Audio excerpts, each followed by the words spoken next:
tonight it's the Tony and George Show. What's up, man? We have to give ourselves a pat on the back just because we are podcasting during a hurricane. Yes, we are. I mean, we're not inside a hurricane, but we're in our homes during a hurricane, so I feel we deserve some sort of medal or just an achievement of some sort. Or people get like, good on ya. Like, I feel like we're like the fireman equivalent to games journalists. We're doing it, man. We're doing it, and the day before 4th of July. We should technically be off today, but nope, we're here for you guys. Actually, you're hearing this on the 4th of July, so happy American Independence Day if you're an American. Yay! And all that jazz. At this point, when you're hearing this, George and I are probably extremely drunk. Oh, no, yeah, I'm kind of drunk already. And it's okay, so even perfect. You're getting a head start. I need a good baseline for everything. Exactly. All right. I will read off the new game releases while George gets his fucking, I'm gone. What the hell is this called? The overlay. Get that shit up, man. Oh, true. You just started the show like, all right, man, whatever, let's do it. Whatever. Yeah, George and I were talking about this. We kind of just like to wing shit. It works best for us. All right, so this is obviously July. Oh, yeah, we're in July already. How crazy is that? All right, so these are the new releases for the week of June 29th through July 6th, the year of Vega from Street Fighter. All right, we got... Wait, what? Okay, Vanish. I thought it said Vanquish. I'm like, wait a minute. I will play that game again. Is that game coming out again? I will play the hell out of Vanquish. I love Vanquish, dude. The guy who smokes a cigarette inside his helmet, and then great game. I love it. A great game. All right, so Vanish is for the PC, Mac, and Linux. Divinity Original Sin for PC and Mac. I'm an idiot. I'm trying to read the actual logo of it. I'm like, dude, it says it right there under the picture. That's for PC and Mac. I don't know what kind of game that is. Guacamelee Super Turbo. It's actually not bad. I'm hearing good things about it. Oh, cool. Guacamelee Super Turbo Championship Edition. That's an obvious reference to Street Fighter right there. And it's free on Xbox One. Very cool. Okay, so what's so special, super ultra mega about this version? I think it's got like all the bonus DLC stuff that was on the handhelds and the PC versions. So. Okay, is this a retail version? Yeah, this is like the legit retail. Well, it's I know it's downloadable. I know that much. But this is already come out on PC and Vita, and there've been some bonus stages and stuff. So we're getting that. So think of it. Cool. It's like a Game of the Year version for it.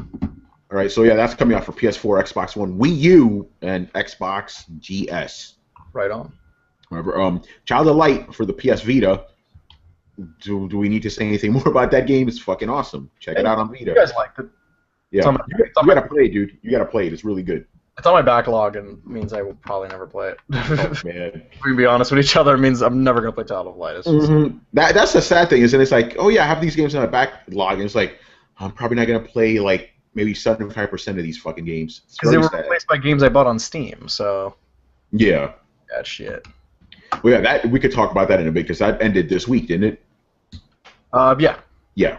All right, very cool. I want to know what you eventually picked. Actually, no, you didn't pick up too much because you already had most of those games, right? There's a lot of games that they always put on sale, like the XCOM games. Like 2K games are always on sale.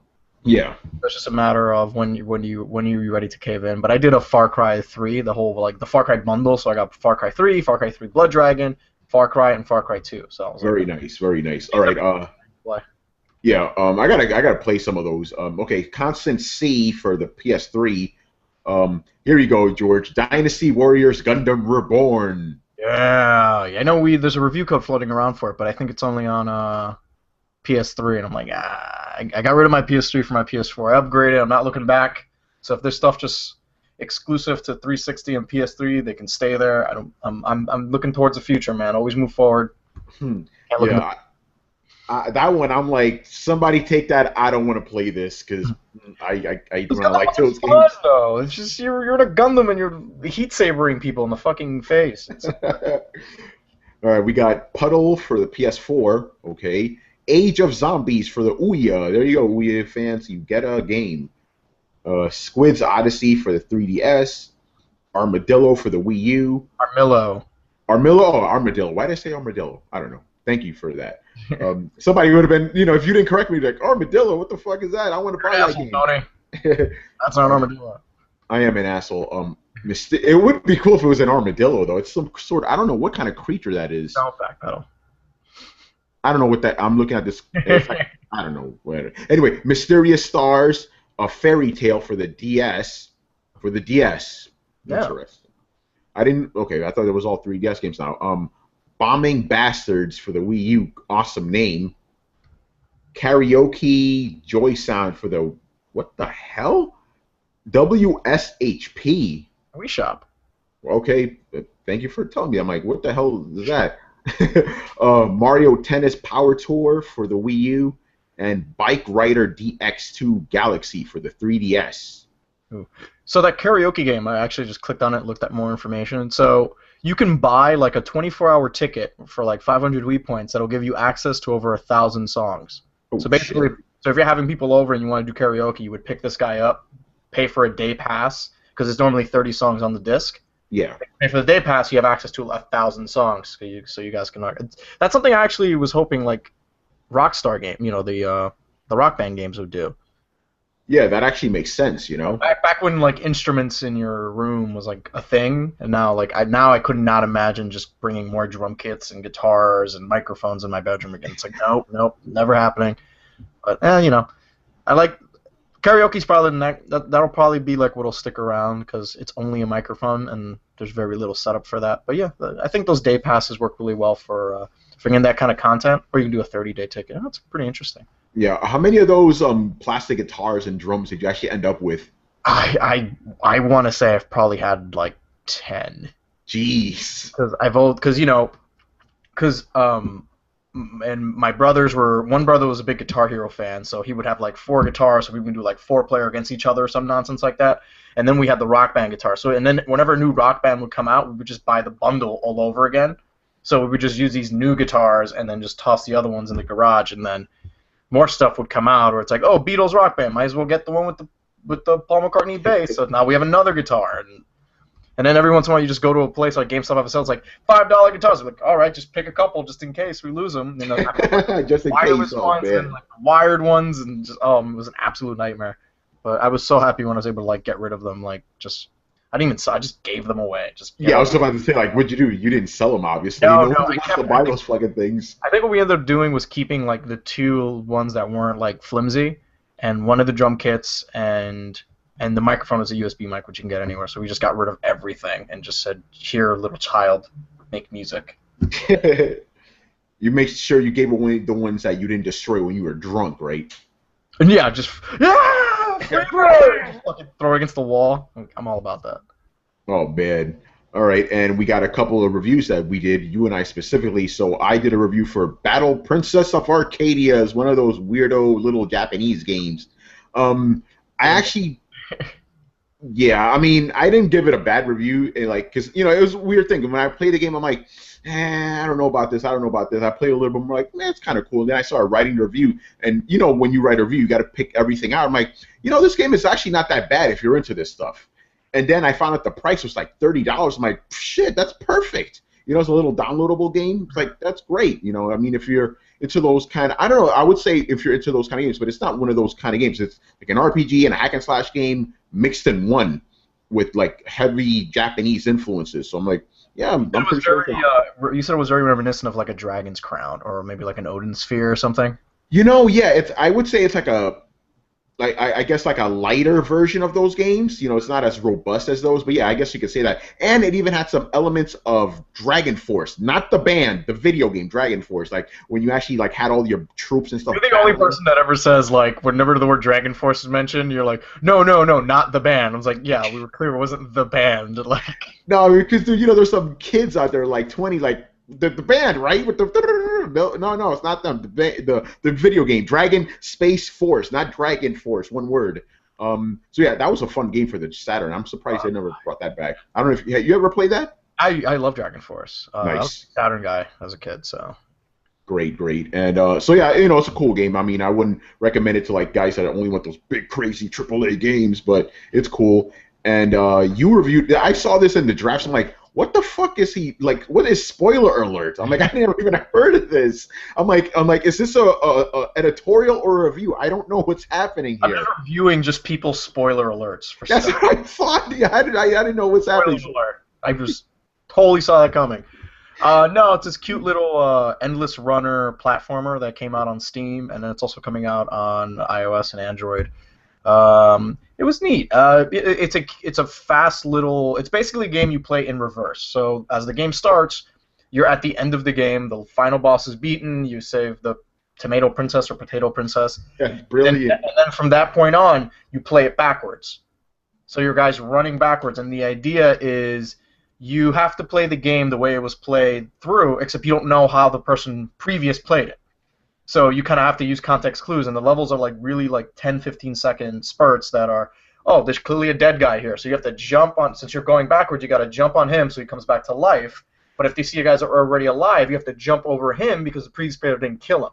So if you do it, it's a time paradox, game over, you have to start again. Oh, man. And then the same thing happens with like the coins. You see like silhouettes of like coins that were clearly picked up on the way through, so you have to almost put them back.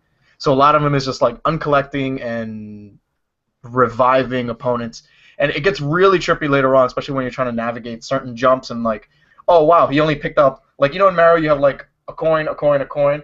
Yeah. There's some levels where it's like for whatever reason, only the coin in the middle was picked up. So it's like, why would he even do that? Like, I just pissed off. Like, who would play this the other way this wrong? But it's really cool, and there's a neat little like level editor that you can put up, and that was a lot of fun. But yeah, I think the biggest problem was like there was just some weird, the weirdness in like the jumps. You'd have very little control on how far you can jump. It wasn't like a Mario game where if, like if you hit it softly, he'll do a little baby hop. All the jumps were just these very long kind of jumps. So when you start getting into like, oh, here's a platform and spikes and a bad guy, you kind of have to start thinking about it as the level begins, just because you do these really long arcing jumps that you have no control. Yeah. And the thing is, you can't control the direction of your character. He's just going in reverse. So the only movement control you have is just jumping. So it's not like you can stop him in midair or anything. You just have to kind of keep going. But no, it was a lot of fun. And like, I beat it in a couple. You know, you go through it in a couple hours. It's on sale for like $8 right now on Steam. So I don't know.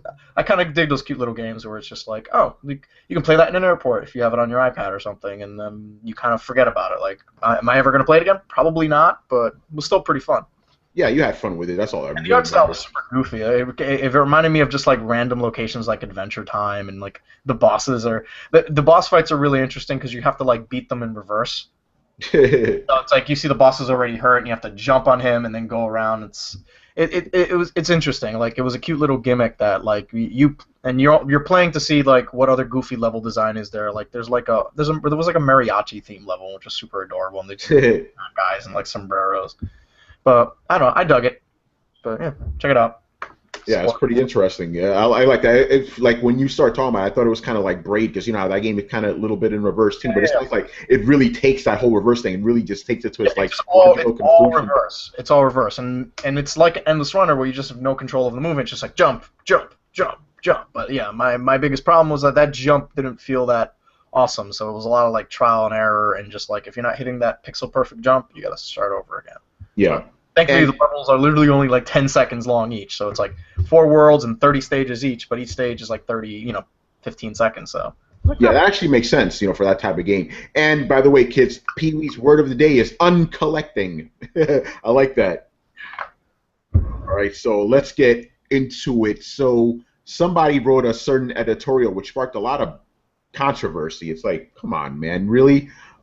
Basically, I want to say it fostered more discussion than it did controversy, because I feel at the end of the 150 comments, I feel like people just sort of came around, and like I saw some evolution in thinking in people as comments were shooting back and forth, and even I learned something, you learned something. It was almost like a beautiful thing that happened, and you rarely ever see that in an internet forum. And I was just like, I think you even posted at the very end, I was like, I'm actually kind of really happy at like the level of maturity that people were just, yeah, there was some craziness going on.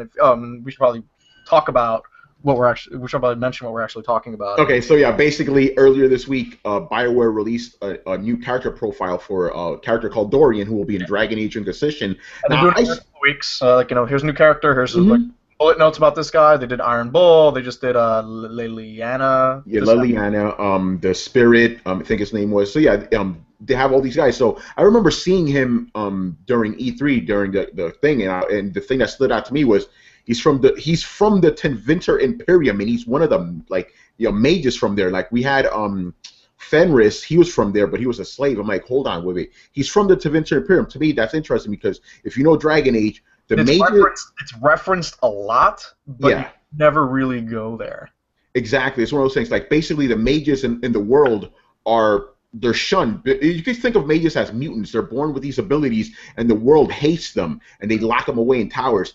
The Tevinter Imperium, the mages are the guys that run the show because when the world converted to the new religion, they had already like been in nobility and power. So when they were like, "Oh yeah, we're gonna lock you up in towers," it's like, "Nah, that's not gonna happen. Here's some money."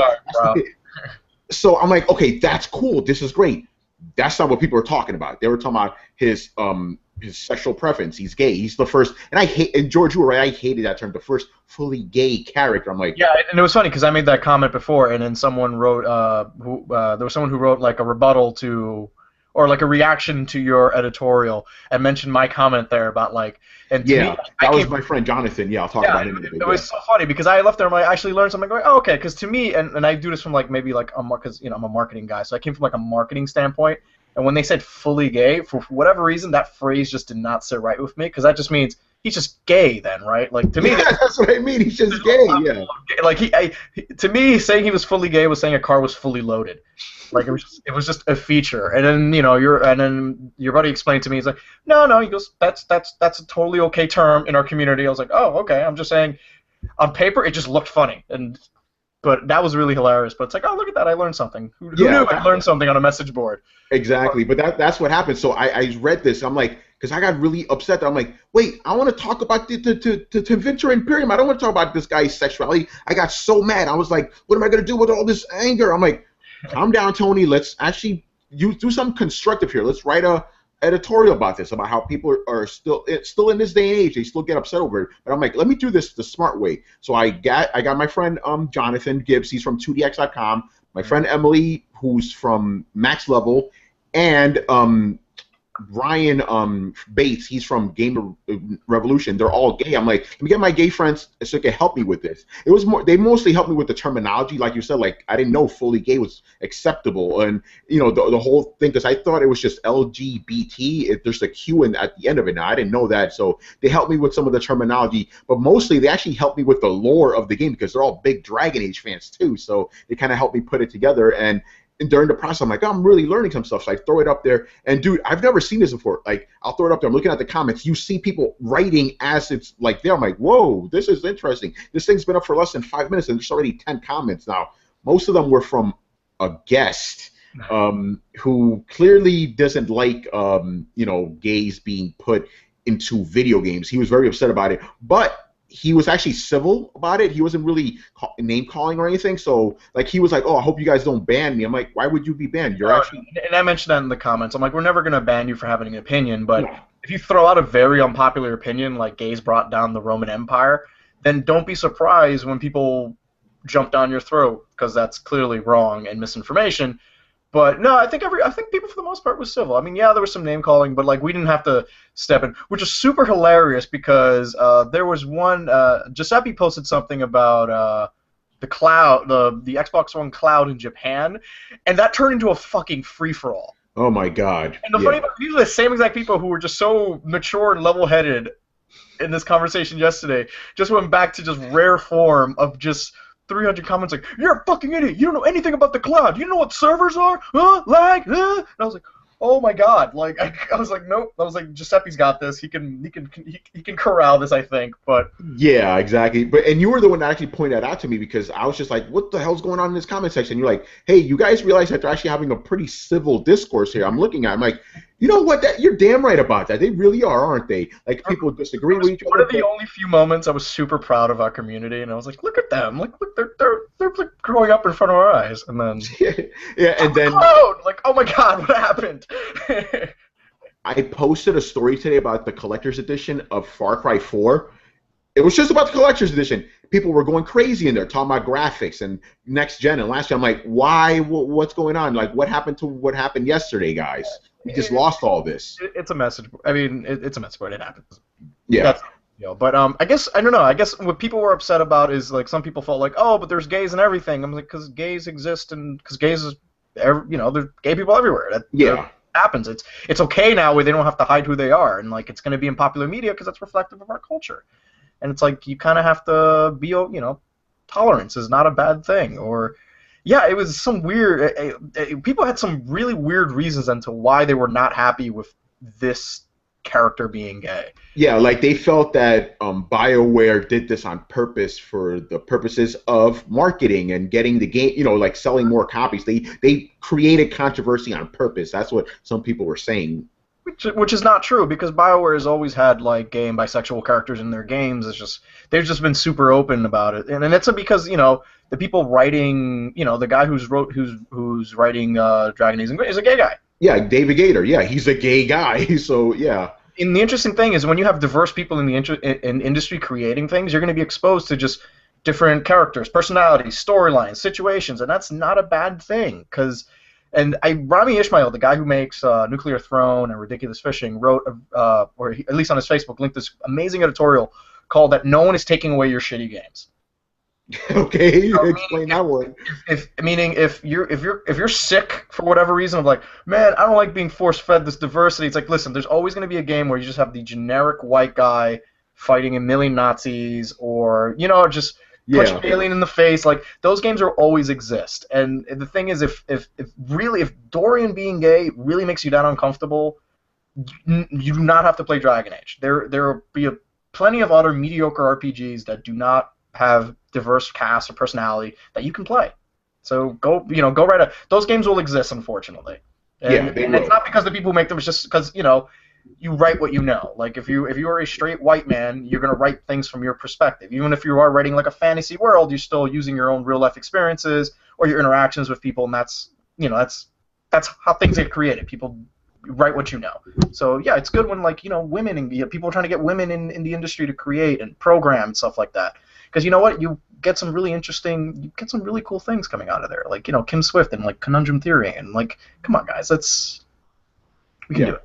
Exactly, quantum conundrum. So yeah, but the whole thing was like quantum. What is it? Quantum theory? I'm like, that's just a thing. I just said a thing. Yeah, you said it. Yeah, you said quantum theory. But yeah, it was basically like I'm surprised that in 2014, this is still an issue. But then again, it's reflective of our society.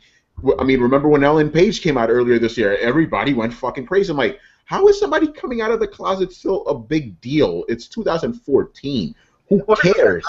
But here's the thing. I always think about like the way me and you were raised. We grew up in very diverse neighborhoods where like people from different walks of life at a young age we were just exposed to that. So like nothing really jumps out at me as like, well, that's weird. I'm uncomfortable. And that's basically what's the problem. Is people are just uncomfortable or they don't understand, and when they don't understand, they're just kind of terrified and don't want anything to do with it. I think you're 100% right about that. I actually thought about that last time. I'm like, is it the fact that I was raised in New York? Is that why I'm just so, like, basically, if you live, I'm not trying to generalize here, but if you live somewhere in the Midwest, you may not know very many black people or Asians or, people of other kinds of persuasions. So the only thing you know about them is basically just stereotypes you see on TV. Yeah, exactly. So the point I was trying to make, we want to make this better. So, when you are playing a popular media, it's just like, hey, you know what? Not every gay guy puts pink on and dances the flamingo. Like, no, that's not how it works. It's just people are different. That's a beautiful thing. And I don't know. Yeah. I think people don't be so uptight, or it's like, play Dragon Age. And you know what? You don't have to put them in your party. If you're that really outraged about him, you can rotate him out. Like, you'll have a ton of party members. He doesn't have to be there, which is a shame because he actually seems like a cool guy, and the Tevinter mages are kind of badass, and that's... Dude, he is the guy I'm going to talk to the most. I'm like, I want to know more about where you came from. You interest me. I want to know all about the Tevinter. It's always been super vague, especially in like Dragon Age Origins, where you're just kind of dealing with people. It's like, yeah, I was a slave, and those guys are assholes. I'm like, I kind of want to meet these assholes. Kind of like later on when we went to Orlais, and it's just like, oh, the Orlesians are kind of cool. Like, because it's such a big role that they have in the Thetis. And But the interesting thing about the Tim Vinters are, remember, they were essentially the Roman Empire. They're always there, even in the background, in the ruins and everything. They're there, so I want to know more about these guys. That's what I wanted the conversation to be about, but unfortunately, it wasn't about that. It's about this instead. And that's the other thing I wanted to bring up, basically. Do you think, how do you think we gamers, our community handles these sorts of issues? And I'm not just talking about gays. I'm talking about every other time, because it always seems to me like we're 2 steps behind wherever pop culture is. Well, here's the thing. Video games is just coming out of their infancy. Like, when you think about, like, movies, books, like, movies have been around 100 years. Books have been around forever. Like, video games is kind of like a fairly new thing, and we're just getting past this where it's becoming a storytelling tool, where, it's becoming a form of popular media to the point where it's no longer just these 2 paddles shooting a ball at each other. It's like you can sit there and you can play a game like Spec Ops: The Line that talks about the moral issues of using phosphorus gas. Like, who knew that could be in a video game? Like, you didn't. Like, these are the kind of things that it's still fairly new. Like, are we gonna get some things wrong? Are we gonna use stereotypes? Yeah, because you know what? It's still a new thing. We still kind of don't know what we're doing, but it's getting there. Yeah, I agree with you on that. It is getting there, yeah. And the way it's only going to get better is that we start, like, promoting and just start encouraging, just more diversity in the industry. And we're starting to see that, especially with, like, to make a video game now, you no longer need to have extensive programming knowledge or be in school for 10 years. You can literally just grab an RPG Maker and just try it. So I think for that, and just that cost, that barrier to entry is so low now, like, anyone can try to make a game, which is amazing. Like, you no longer have to move to California or find some really shitty, like gaming developing enclave that's only like 12 guys that stay super secret in the house and just do that. Like, no, you can go to a place like MagFest, you can go to a place like PAX, or Microsoft always has indie kind of events where you can come in and you go to indie workshops for free, or for like $100. Like, that's really cool. So we're gonna get there, but it's like, yeah. And someone mentioned, it's like, yeah, the game industry is always like 2 steps behind when everyone else is moving forward, and it's like, that's because we're still babies, like, and we're still learning. And it's like, I would say video games is kind of it's hitting its puberty at this moment, because when you think about when you were a teenager, you probably said and done some really stupid things. I'm glad that Twitter and social media did not exist when I was a kid. Exactly. Because it's like, you know what, you probably said something racist or sexist or homophobic and not even know it at the time. And I feel like that's maybe what's going on with a lot of games right now. It's just like, I don't think there's any malicious intent, or like, I don't think when Final Fantasy VII came out and Barrett was just a monster stereotype of just Mr. T and just like no, like, and I don't think the Japanese did it on purpose. Just like, well, we don't really know any black people. We watch a lot of TV. Right? This is what black people do, right? They curse and, like, have mohawks, and, like, no, that's not. We see what you were trying to do, but no, like. Yeah, no, that's not how it is. Stop putting everyone in afros now. Like, I'm surprised when I saw the guy in Final Fantasy 13, Zaz, the guy with the chocobo in his hair. Who's that guy? We lost Tony. So I'm just gonna rap for a bit. So, hip hop, you don't stop. Hip-hop, you don't. Sorry about that. That was. I tell people I'm recording, and they just bust into the room. Oh, okay. Podcast! What's wrong with you? God.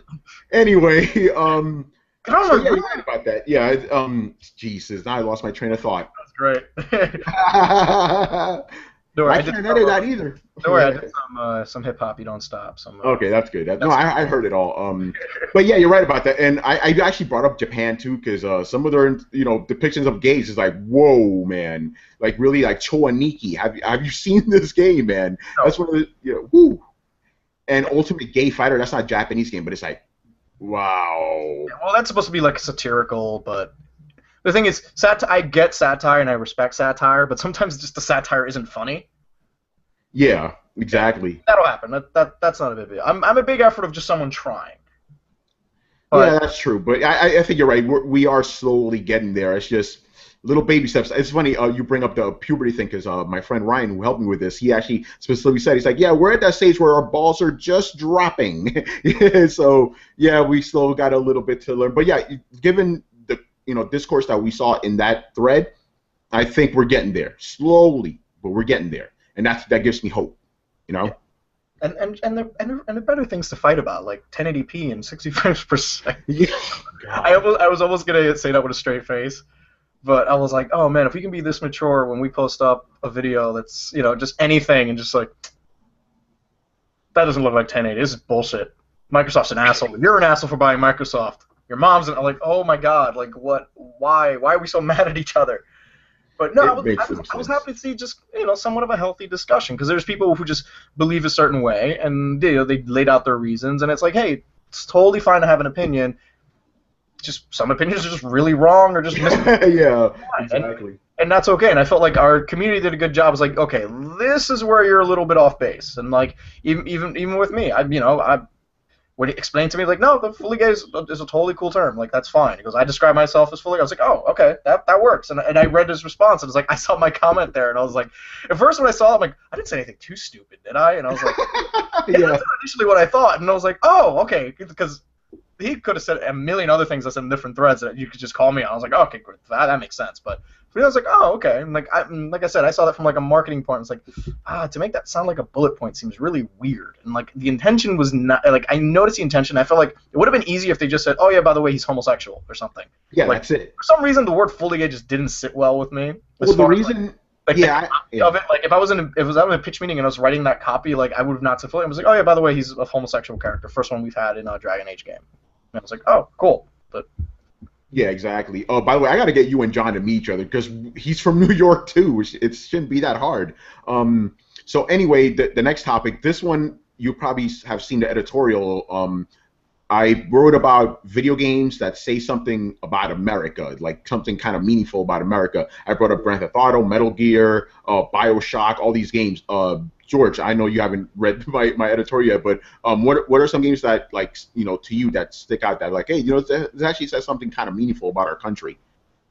I like the Bioshock games because they're basically showing what happens if, because we're always choosing sides, always like Republican, Democrat, conservative, and like the beauty about this country is that we're in the middle. You know what I mean? We can kind of lean a little bit this way, lean a bit that way.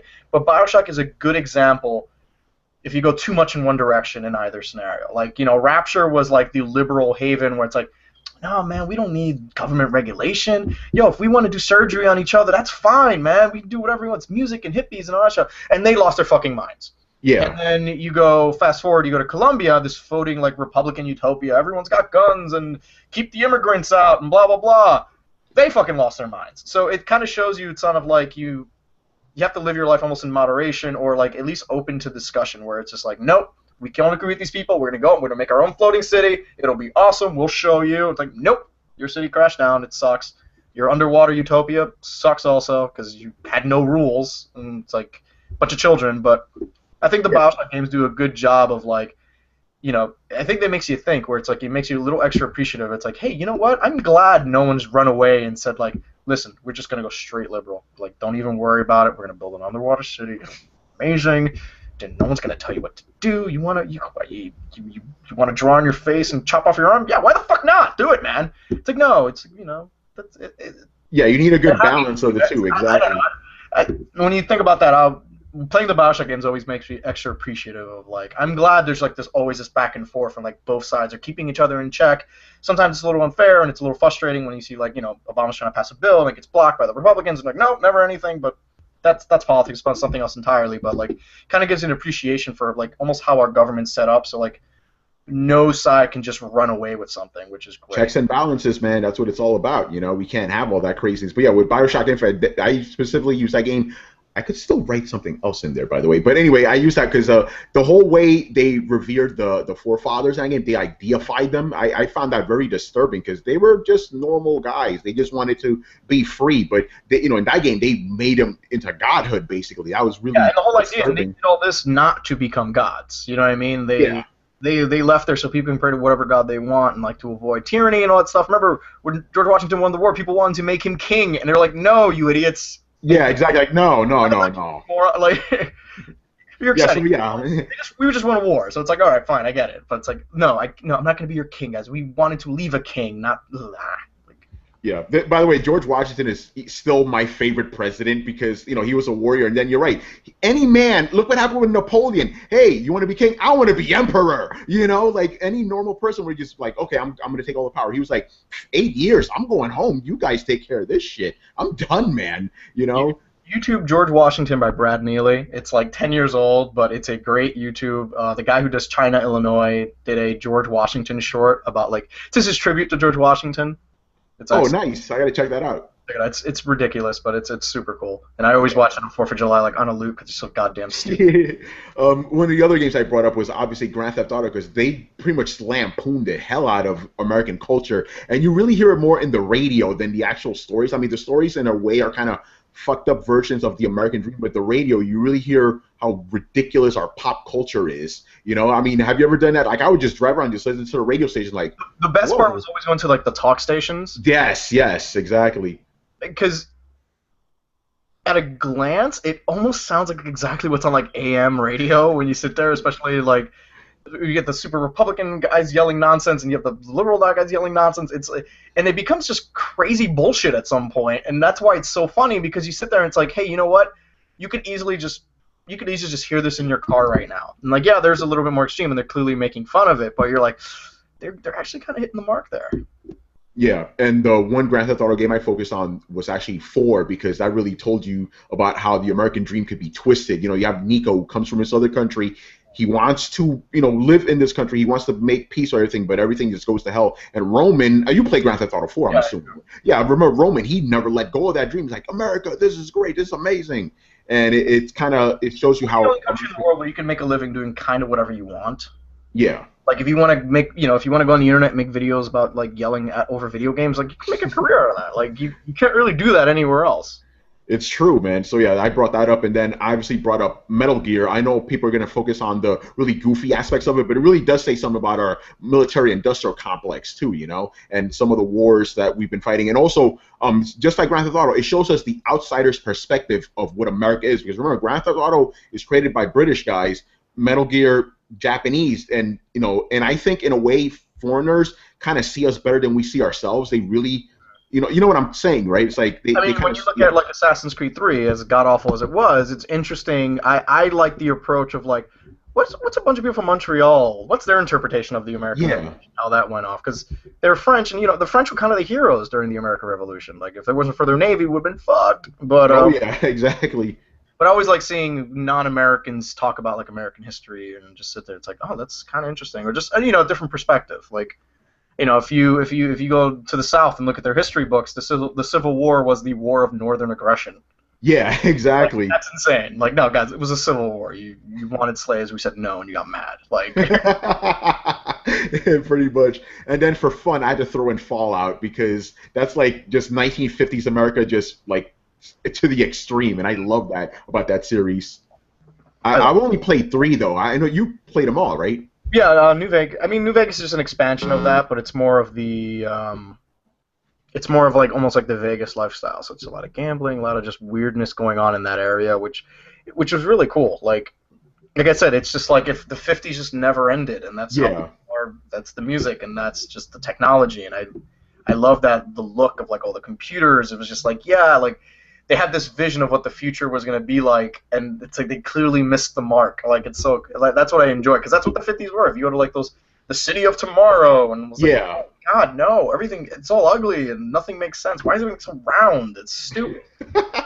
Yeah, the retro future. I really like that whole thing about Fallout. Did you ever play any of the original ones, the first 2? They were more. I was super young when I played them, but they were more turn-based strategy games. Yeah, but they still had the same kind of thing going on, right? The nukes all went off roughly around the same time, but it was more about surviving in the post-apocalyptic wasteland and getting the factions together. But no, there were no we're the greasers, we're still doing that. It wasn't none of that. Yeah, trying to make and those Fallouts are always on sale on Good Old Games. Trying to go back to those games is really rough, man. I can imagine. I like having the memory of it and then never going back. I always want to go back and play Baldur's Gate, but I just can't because it's just fucking hideous. Yeah, and then the mechanics don't really hold up too well. It's how did we put up with some of this stuff? We were very patient back then because at the time it was all new. It was it was all new, yeah. Like, oh, I died after 4 hours of exploring the dungeon. Okay, I'll do it all over again. Like, Now it's like, nope. I'm playing Final Fantasy 3 right now on Steam, and it's Oh the yeah, remake nice. of the remake. So the one that came out in the DS, which is like the updated graphics, and like it was like maybe one of the first RPGs ever to have a job class system. That's how Mhm. it was introduced. And I was like, oh, this is gonna be a cool trip down memory lane. And I sort of forgot how insanely dull those old Japanese RPGs were, because it was basically Yeah, dungeon, town, story beat. Go back to dungeon, boss, town, reward. Go to a forest, a mountain pass, a desert, into another town, get story quest, go into a dungeon, fight the yeah, boss, loop back around, plot twist. Ah, the good guy has actually been the bad guy the whole time, or whoever, and then so yeah, it was just a lot of that, and then of course, every time you go to the town, upgrade your, get new gear, get more Phoenix Downs and potions, and I was like, oh man, this is a drag. But oh man. but at the time we didn't know any better. Like that worked for people. But yeah, it's an interesting look going back, especially like the combat system where it was like fight, defend, magic, item, and I was like, okay, could use a limit breaker or something, but no, it was. Yeah, they didn't have any of that in those games, No, man. it was, and it's interesting. Also, the game looks really nice. It's if you played it like on DS, it's got a really cool look to it, and I like naming my characters after the most annoying personality trait. So one of the characters is He's a whiner. He's a whiner. So his name Yeah, is why Whiny. So I just your name was permanently Whiny, and it's so oh yeah, great. you posted that somewhere. It was either on Facebook or Twitter. I remember Yeah, I seeing did it that. on Twitter, and I was just like, I'm really good at naming characters. And Yeah. you meet this one guy, he's being picked on. Yeah, you see ghosts, you suck. And he goes, I don't suck. Blah blah blah. Like your name is Whiny, and then yeah, damn right. His Yeah, first interaction with me, he was whining, and I was like, that's your name. So yeah. I played a little bit of that on the Vita. I liked it, but I didn't get too far into it. I'm like, this is cool, but yeah, I didn't. Yeah. it feels like and this was before the good Final Fantasy, like Final Fantasy 6 or 4, the one with Terra and the magic tech suits. Yeah, yeah, 6, yeah. And that's so weird. That's the game immediately after. You just saw like a massive improvement, but I mean it's interesting. Like the job system's kind of to me it feels more like a history lesson than I am really like I'm more enjoying the historical fact of the game. I was like, this is kind of where JRPGs came from, or this was the framework that used to be really popular that never fucking changed. So Yeah. looking at it that way is kind of nice, and like the new coat of paint helps, because if it looked like a slightly updated version of that Super NES or NES version, I probably would end up pulling my hair out. But I don't know, it seems fun. The Warriors of Light are all 16 years old, and you guys need to save the world because this magic talking crystal told you to. I'm like, what? And everyone agrees to it. It's Yeah, just like, oh, the crystal told us we have to yeah, do it's it like, now. I'll party with you. We'll save evil. I'm like, no, I need some fucking motivation. Some stranger's gonna come to town and be like, you're a warrior of light. You need to go fight a dragon. I'm like, fuck you. Who are you? Give me some references. Like, no, it's just. Yeah, I'll bring up something later on in the show when we're talking about what we've been playing about that. It's like not every game needs to be like that. So yeah, I mean, did I bring up? I brought up Watch Dogs too because of the whole surveillance thing that's kind of going on in the country now too. How people are just willing to give up their freedom just for some security, and of course we're all on this, all day. So it's like, oh, we don't care. And I love how people are like, oh yeah, I don't want people going into my private life. We post on Twitter and Facebook. It's like, you're doing it already. You're letting everybody know. And wasn't there something that Facebook was like monitoring people or something that happened about a week ago? Yeah, Facebook was adjusting the kind of news you were getting on your feed to get some data. It's like, oh, what's the emotional state of a person if you put like nothing but like depressing news, and like they were changing the type of news that would come up on your feed, as opposed to it's just like. Just your friends posting stuff. They weren't letting you see certain posts. Like, they were theming certain posts to just see how people would react, and just getting, like, just compiling weird data about that. But the issue is that they didn't tell anyone.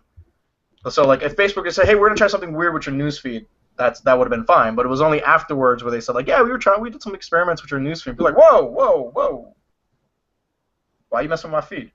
Yeah, don't mess with my feed. Even though that's specifically set for YouTube videos of French bulldogs playing with each other, and if you fuck with that, I'm gonna be mad at you, Facebook. yeah, you don't want to do that, man. That's Facebook trying to shut me down. Yeah, I don't go to Facebook too often. I go there sometimes just to say one or two things. I'm a Twitter guy. I don't leave the house. That's the only way I communicate with people. So. Yeah.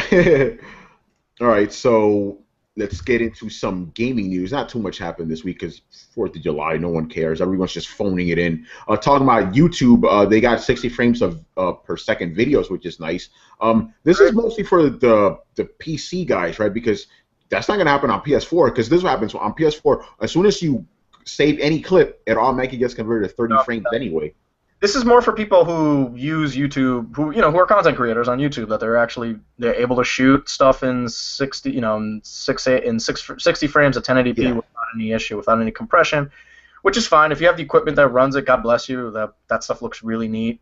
Yeah. But, yeah, I mean that's great. I mean.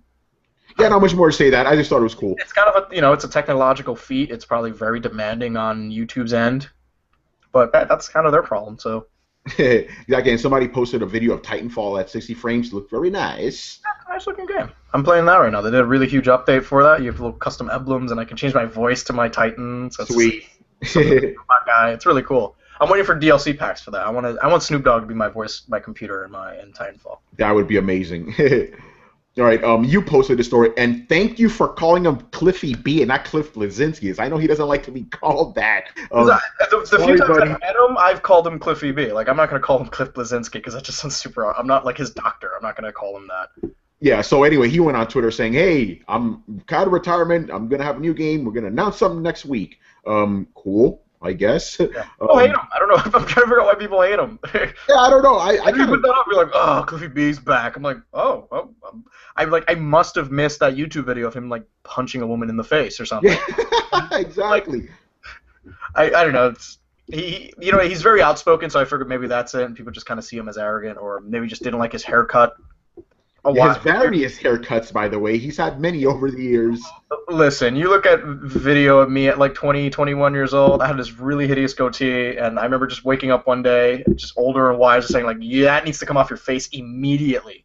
Oh, crazy person. Like, I stopped wearing graphic tees with like blazers. It's like, no, you should wear like a nice shirt when you go out. Like, no, yeah, I mean, we're not the same people we were years ago. Thank fucking God. Oh God, yeah. Don't get me started on young Tony. So anyway, any more details about this game other than he's gonna announce something?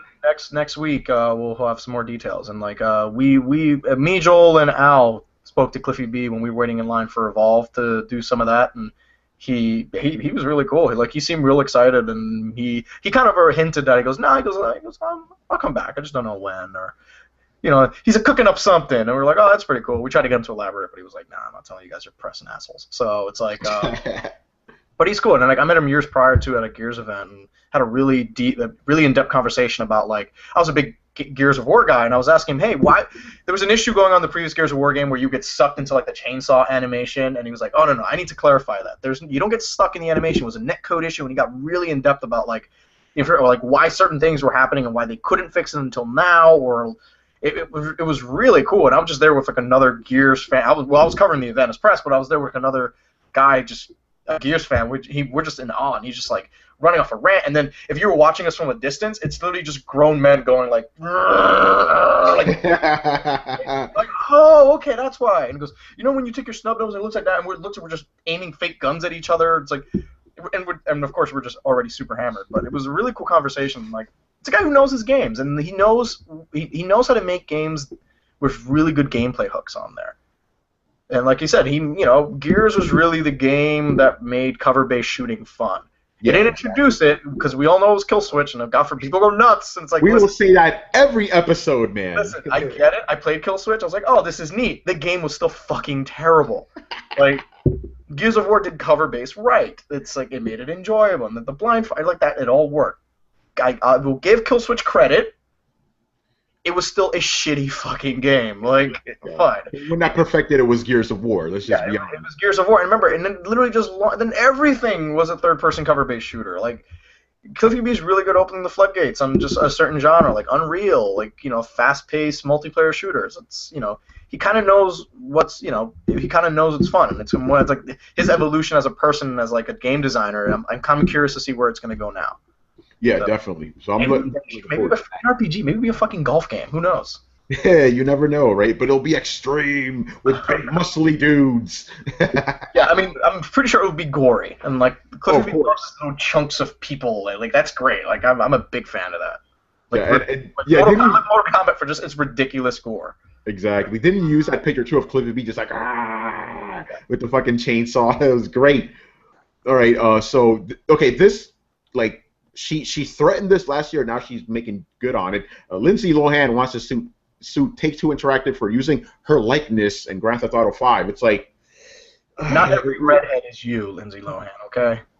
yeah, it's like, oh, that co-core that you used in the game, that's killing you to me. It's like, what are you saying about yourself, honey? Really? It's like, no, no, no. And then the fucking lawyers are, you know what? I'll No, lawyers. I think it's a frivolous lawsuit made by like It is. her people. Like I don't think she saw Grand Theft Auto and goes, "That's fucking me." Like Yeah, I no, think I it's don't, I her, don't the stupid think lawyers, man. I think, and that's what lawyers do. They throw out lawsuits and they, and they're hoping they'll settle, but like those Hauser brothers have a lot of money, so they're like, hey, we'll fucking fight it. We'll take the publicity. Exactly. Hopefully, a judge will throw it out. But yeah, you're right. What are you gonna do? It's ridiculous, ridiculous. By the way, I'm not gonna say I'm here, but the comments that were made in that were hilarious. A lot of them said a lot of shit that I couldn't say. Like, thank you, fans, for that. I'm not gonna repeat them here, but yeah, just go into the comment section. They said everything I thought.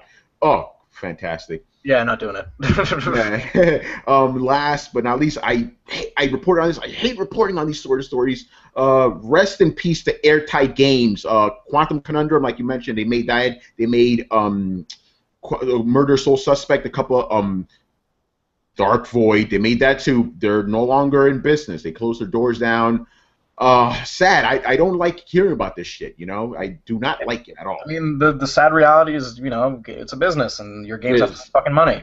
And talk about another studio. Crytek is in fucking trouble. Yeah, Crytek of all people, man. I Crytek couldn't isn't believe paying that. their employees. Yeah. Like, and we wrote about it, I think, from last week. The Rise Son of Rome sequel was canceled because they had a big dispute with Microsoft. Like, hey, who actually owns this? And Microsoft was like, well, we fucking own it. But we pushed on it and said, well, we should own it. And they had a big fight. Well, no one's making it then, so that's fine. But yeah, apparently there's just some financial risk that's going on there, where they're hemorrhaging money. Nobody knows where the money's being lost, but people are not getting paid. It might just, one issue I heard was maybe they just have too many projects going on. Maybe Warface plus Homefront, and then clearly they're working on a new Crisis, and then they sell that Crytek engine also. So some project is bleeding more money than it's supposed to, and that's a shame. And it's not looking well. It looks like they might actually, unless a miracle happens or they just start cutting significant amounts of staff, maybe it looks like Crytek's going to disappear too. Yeah, man. I don't want to. Which is a shame because I always consider. Yeah, I'm just already. Yeah. Yeah, I was like, we're gonna fucking report this in like a couple of weeks, I bet. It'll happen, but like, you know what? Sometimes you can't just have talented people who make games. You also have to have talented businessmen who know how to like keep a company afloat. And we talked about this with like 2K Games, where they had to bring in like XGears guys to just finish the fucking game.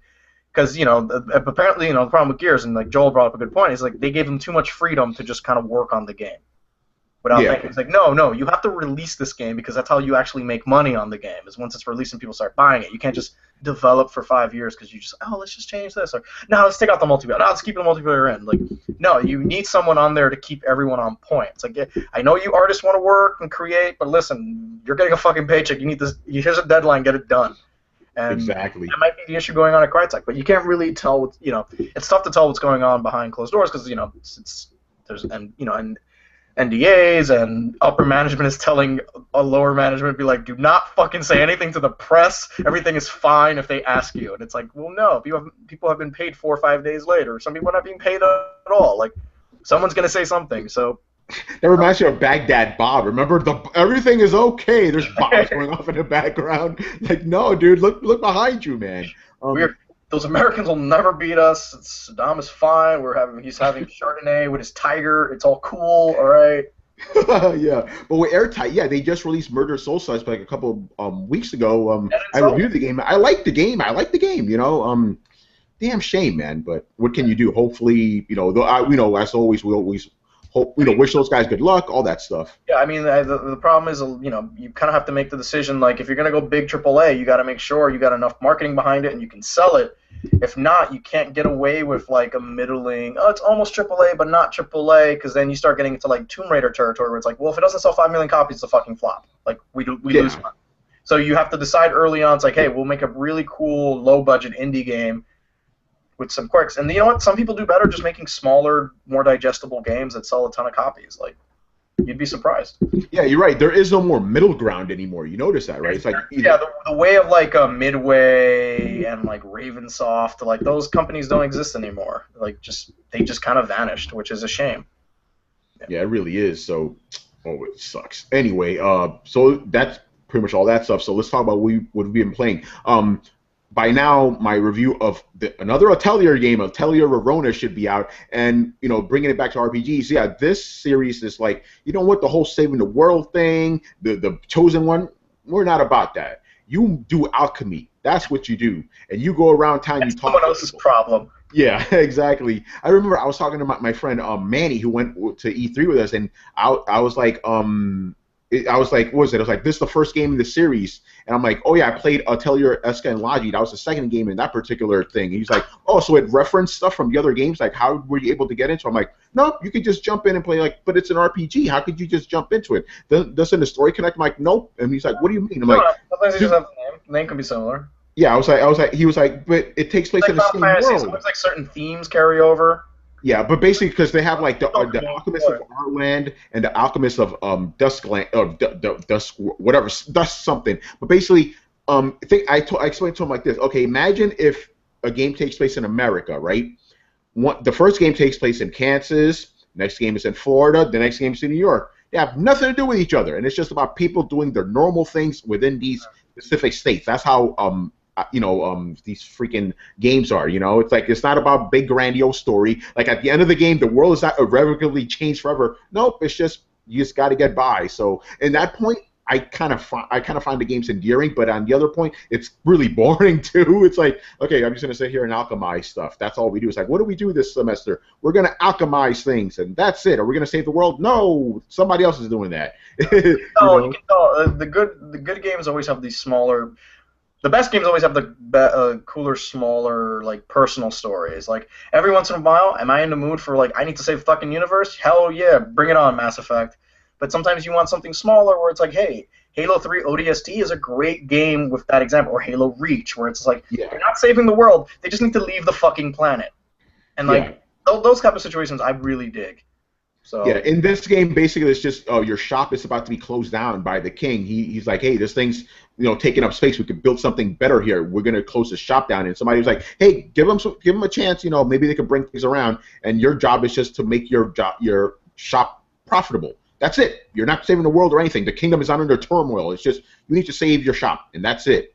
And, that's kind of cool, So, yeah, that's what I've been playing. And then, Metal Gear, I was talking about this to George before. I'm back in Metal Gear. Oh man, I can't get enough of it. We always kind of, I kind of go back to Metal Gear every once in a while. It's a great looking game, so I like when people are over. I'm like, hey, check out Metal Gear. Like, oh, they're still making Metal Gear games. I'm like, yeah, buddy, take a look at this. And they kind of get my brother got like kind of blown away by it. It was like, I should probably go download this on my Xbox One. I'm like, yeah. Exactly. Yeah, you're right about that. It's a slick looking game. A writer, Steve Haske, is doing like some sort of weird art project where he's just taking like very slow still shots of like the environment there. It's like, here's Snake on a cliff staring into the water, and it's like, it's really pretty. Like, it's a good looking game. Yeah, it really is. So yeah, I don't know. I just had that itch. I'm like, I need to go back, but I'm doing it with a purpose. I'm trying to get all the S ranks now, and I've actually been uploading a couple of videos to my YouTube. I'm like, I got nothing better to do. Let me just upload these things. It's fun because it's easy to do now. So I've been doing that.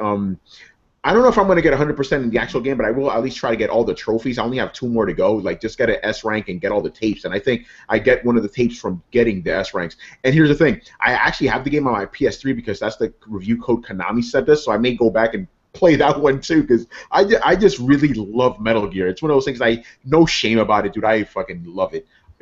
Like, dude, I was like, okay, I got to send a PS3 code. I have the game for free.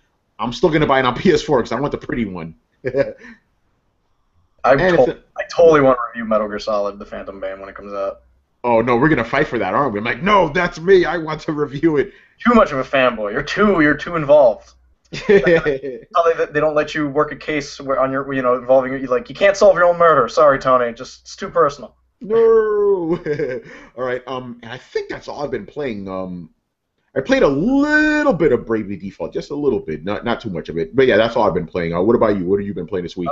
I'm playing Sniper Elite 3. Oh yeah, how is that? It's kind of goofy. Okay.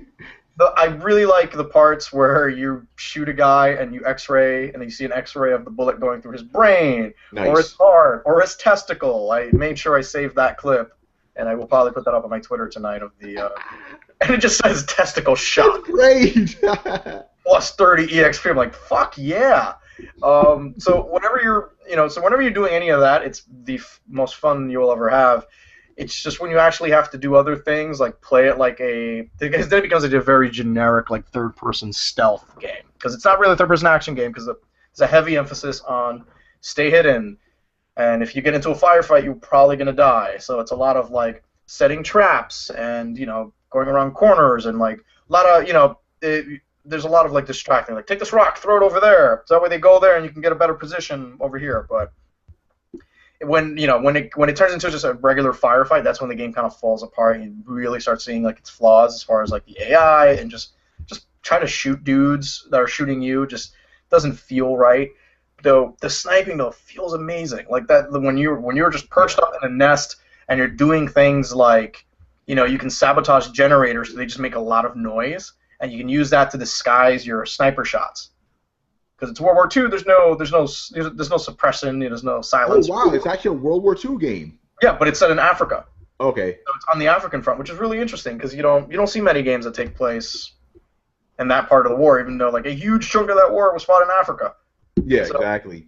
I just found that interesting. I'm like, whoa, because remember when the days when World War II military games were like everything, like you couldn't turn around without seeing them. Now they're very rare. Yeah. So, yeah. And then they said, out of my World War II, just give me something I haven't seen before, and I really haven't seen Africa. Yeah, that's true. And yeah, like you said, a lot of it took place there. So that seems really interesting. But like that one mechanic really like impressed me as far as like, hey, thunderstorm, like you can do it in between. Every time the thunder strikes, that's when you should shoot, because then nice. The guy out, and it'll be like isolation, sound masking bonus, and like that seems really weird. Like Penny Arcade did a really interesting strip about it, where it's just like, oh, it's this game like, yeah, you put it through his brain, but then you think about like, because the camera's in like super slow motion and it X-rays, and it just like you could see that the guy is clearly in agony because the bullet just went through his jaw, and then he's just like, yeah, I just made some lady a widow back home, and he goes, oh, that's all right, I got 20 XP for it, and moved on to the next guy, but. That's really fun. Like the only problem is when you kind of have to when you're forced to engage, or like the wheels kind of fall off and you just kind of screw up, and it's like it's a lot of just all right, need to restart from that checkpoint because you need to play that game through stealth, like just kind of running and gunning. Like you can probably make it through on a lower difficulty, but it's not as fun because the core of that gameplay is staying as far away as possible and shooting dudes. Yeah. It's called Sniper Elite. Yeah, exactly. Like I love the fact that you're able, because the earlier Sniper Elites were literally just like, you snipe, you sneak around, do not fucking engage, and then they try to make him a little bit more action-oriented, which makes sense, but it's still kind of like a one-man infiltration team, so we're gonna, so see how that turns out. But like, early couple levels of fun, but I'm kind of seeing where it's kind of like, I don't think I like this anymore. But I don't know, should be fun. I'm gonna try the co-op later tonight, because apparently co-op is just 2 snipers. I was like, okay, that'd be kind of interesting. Hopefully, maybe we can do like a duel. We can take shots together and just see where the bullets go with like 2 things there. And also, I want to try the Hitler DLC where I get to go shoot Hitler in the face. There you go. That's the whole DLC. You shoot him in the face. Yeah, he can show up in like one of 7 locations. And that's the good thing about the game. Like the level's like pretty wide open, so you kind of have different approaches. But they do say like this whole area this is your combat zone. Once you're done here, take this little path into like another big combat zone. Okay. But I see. It's kind of growing on me. I'm kind of in between it. I got to see how the sniper game ends up, like how it holds up later on. Like I'm not even halfway through. Hopefully this game's not too long, because I feel like if this game's too long, that it'll really suffer from that. But, yeah, some games don't need to be crazy long, Yeah, like if I can get 6 hours out of this and be like, I shot that guy in the nuts, that's great. That should be fun. Like, I'm probably gonna get that review up maybe later this weekend because I got a day off and not doing anything, so maybe you'll Nice. check that out. Know what I mean? And Final Fantasy 3, it's Final Fantasy 3. It's you know it's It's a history lesson. history lesson. It's kind of awesome. Like, I'm digging. It's like, oh yeah, Fire 1. That's cool. Um, that seems okay. And I'll try some Far Cry 3 because I did get it on Steam and I also installed it because that's another thing. Like, you own the game, but they won't install until you make it install. Interesting. So yeah, you got to get on that. I know Ryan is a big fan of that game. I need to play it myself. I love Blood Dragon, and I know that game has the same kind of mechanics to it at least. So I definitely need to check that out myself. Yeah, I need to see what this Voss guy is all about. Yeah, exactly. All right, and I think that's pretty much it. Thank you for watching and listening. Have a happy Independence Day for you American guys out there. Hopefully some of you are listening to us drunk, so we'll be even more entertaining than we normally are. Actually, you should be listening to us drunk all the time, not just for. Yeah. We are so fucking funny when you're drunk. I mean, exactly. even if you were. When you guys are drunk, I'm fucking hilarious. Way better looking. Oh man, alcohol makes everything better. All right, so thanks once again to myself and Mr. Yeah, it's weird with Ryan here, but it's it's like I have to like thank everyone and introduce everyone, but it's only two guys. I'm gonna thank me and Yes, you. like me and you. Yeah, it's me and George. All right. So just say some quippy so we get into this damn thing. Our thoughts are and a quick and speedy recovery to our staff writer Dana, who's having some health issues. Hopefully, Yes. she's back on her feet. You should follow her Twitter, whatever that is. She's really funny. Yeah, she is entertaining. So yeah, follow her on Twitter. Was it Sage Surge? I believe it is. Yeah, why not? Yeah. All right. So yeah, recover soon, Dana. She's doing actually pretty good though, because oh, she's still being Dana on Twitter, so she can't be doing too bad. But yeah, Yeah, she can still be snarky about television. That's not like she's perfectly fine. She's I love it. All right, feel guys. better. Happy 4th of July. Don't get too drunk. Yes. All right, guys. Thanks for listening and watching. We'll see you next week. Make sure to go to SoundCloud, YouTube, and iTunes and check out DualShockers, subscribe, and all that stuff. All right. See you. Bye. America.